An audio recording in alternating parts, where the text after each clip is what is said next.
So, welcome to the deep dive. We're so glad you're joining us today. Yeah, thanks for being here. We've got a really fascinating one for you. We really do. Let's just set the scene for a second. It is the year 2026, and the digital landscape it's completely Oh, transformed. totally. Unrecognizable from even just a couple years ago. Exactly. And, if you've ever found yourself wondering why, certain articles always pop up first when you search for something online, or how businesses are just frantically trying to get your attention, well, this is the ultimate breakdown. It really is, because the rules have fundamentally shifted. Right. So we're pulling from this incredibly in-depth 2026 analytical script today. It explores this massive shift in digital marketing. And our mission for this deep dive is to answer one really profound question. Which is essentially the heavyweight title fight of our industry right now. Yes. In the battle between AI and traditional SEO tools, which one actually ranks better in 2026? It's the question everyone is asking. Okay, so let's unpack this.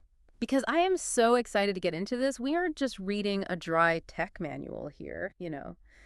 This is an insider's look into the secret mechanics of the modern internet. Yeah, and to really understand the present, to figure out who wins this fight, we have to look at how we got here. Right. We need to understand the old guard before we can appreciate the disruption. Exactly. So let's talk about the tools that dominated for, well, over a decade.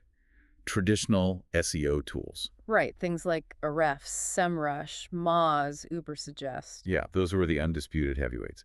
And they do some things incredibly well. Like finding keywords, right? Finding keywords, analyzing backlinks, auditing your website for technical errors, spying on your competitors. They were powerful. But the source material brings up this really great analogy that I want to share with you. Using those traditional SEO tools gave you raw data, which is essentially like having a static map. A static map, exactly. It tells you how hard the mountain is to climb, but it doesn't actually help you climb it. Right? It doesn't give you the gear. What's fascinating here is the fundamental difference between data and intelligence. Oh, that's a great way to put it. Yeah, because traditional tools handed you data. Autopsy data, really. It tells you what happened yesterday. Yeah. But AI tools, ChatGPT, Gemini, Claude, Jasper, Surfer AI, between 2024 and 2026, they changed the game. Because they brought the intelligence. Exactly. AI is like a GPS with live traffic updates. Instead of just giving you a keyword difficulty score of, say, 65 and leaving you to figure it out, the AI interprets the data. Wait, so it actually tells you what to do with the number? Yes. It says, to rank for this, create a comparison article with updated stats, make sure to include FAQs, and target these specific long-tail variations. Wow. So it's actively strategizing for you. It is. It's weaving all these semantic entities together in seconds. Okay, so we have the static map of the old SEO tools and the live GPS of the new AI tools. But now that we understand the tools, we have to talk about the judge. Ah, yes. The Yeah. environment they operate in. Right, because you can have the best GPS in the world and it doesn't matter at all if you don't know the destination that Google is forcing you toward. And Google's rules in 2026 are strict. Very strict. They really are. So let's break down Google's 2026 algorithm focus. The big acronym here is EEAT, right? Yep. Experience, expertise, authority, and trust. That is the core of it all now. Experience, expertise, authority, and trust. And they are pairing that with a huge emphasis on helpful content, user intent satisfaction, and originality. Right. The source explicitly claims that Google no longer ranks content just because it has the right keywords. Those days are gone. Okay, but I have to push back here for a second. Sure. So what does this all mean for you, the listener, if you're trying to get a project or a business noticed? Because if Google is demanding experience and trust, how on earth does a machine, an AI, demonstrate lived experience? That is the million-dollar question. Like, an AI hasn't actually experienced anything. It doesn't have feelings or memories. No, it doesn't. And that's exactly why we have to look at how user intent has evolved. Okay, tell me more about that.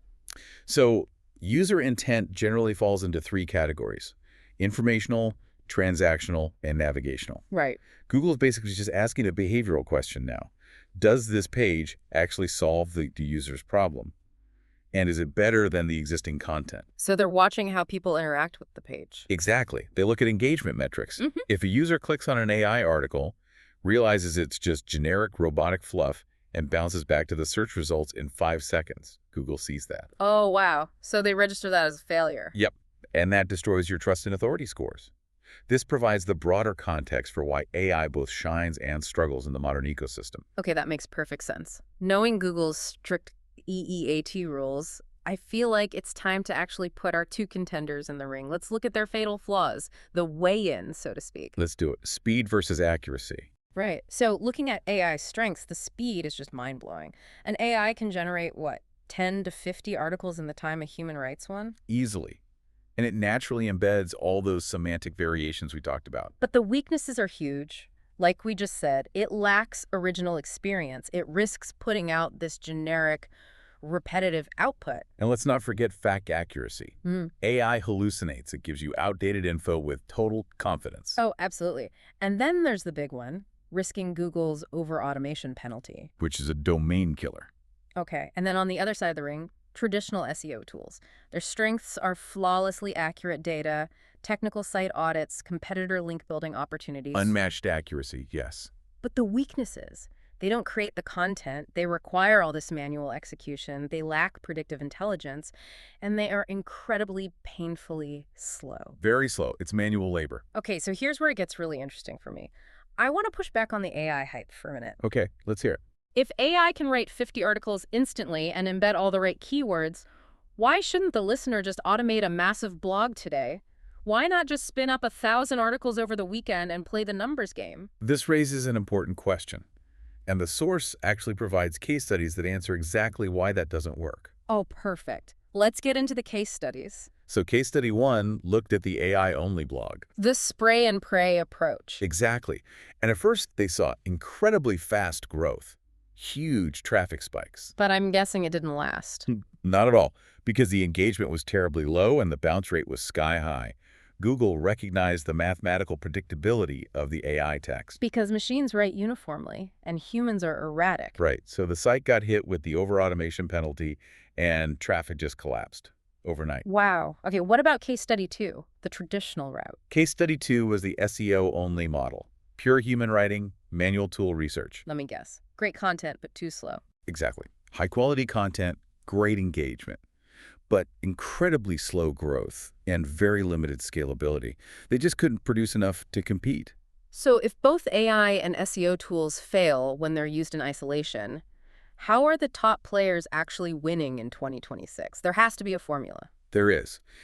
And the source reveals a real-world time comparison that makes it incredibly clear. Oh, the example about ranking for best AI tools in 2026. Yes. If you want to rank for that topic and you use SEO alone, manual research, human writing, it takes 6 to 10 hours of work. For one article. That's a lot of time. It is. Now, if you use AI alone, it takes maybe 1 to 2 hours. But it'll probably get penalized eventually. Exactly.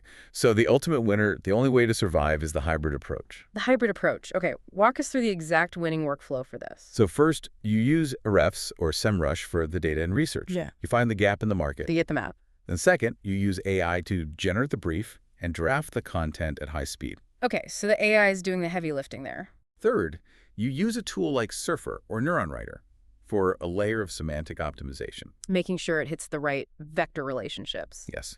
And then the fourth and most crucial step, human edits.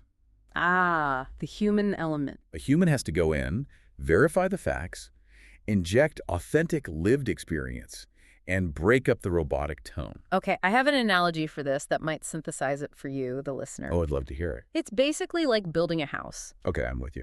The traditional SEO tools, they survey the land and they pour the mathematical foundation. They make sure the ground is solid. Right, the structural integrity. Then the AI is like the heavy machinery. It frames the entire house at lightning speed. It gets the walls up in hours instead of weeks. Which is where the velocity comes in. Exactly.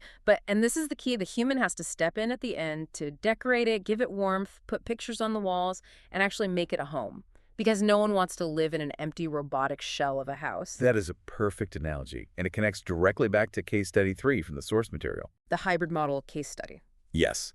When a team used that exact hybrid workflow SEO foundation, AI framing, human warmth, the results were undeniable. Last growth rate. Fast growth, high engagement, and most importantly, sustainable rankings. They didn't get penalized because the human element satisfied the EET requirements. Wow. So knowledge is only valuable when it's applied correctly. Precisely. AI accelerates, SEO ensures accuracy, and humans add authenticity. You need all three. That is such a powerful takeaway. I mean, as we wrap this up, the big reminder for you listening is that this debate was never really about choosing one tool over the other. No, not at all. It's about integration. Right. It's learning how they complement each other. If you want to dominate your niche in 2026, you can't just pick a side. You need smart AI, you need strategic SEO, and you absolutely need human creativity. You really do. And I actually want to leave the listener with a final thought to mull over. Something from Chapter 12 of the source material about the future of SEO. Oh, yes, the future's coming fast. What's the thought? Well, as search engines become more and more AI-driven themselves, we are rapidly moving toward an era of what they call zero-click content. Zero click, meaning they don't even go to your website. Exactly.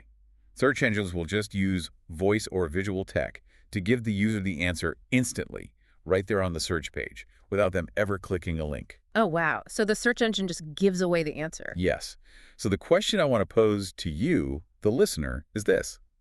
If the search engine gives away the answer without a click, how will you evolve your content so people still care about the human behind the screen? Man, that is a heavy question. If they don't need to click for the information, you have to give them a reason to click for you. Exactly. You have to become a destination, not just a commodity. I love that. Well, thank you so much for joining us on this deep dive. It has been such a fascinating conversation. Truly. Thanks for diving in with us. Keep building, keep adapting, and we'll catch you on the next one.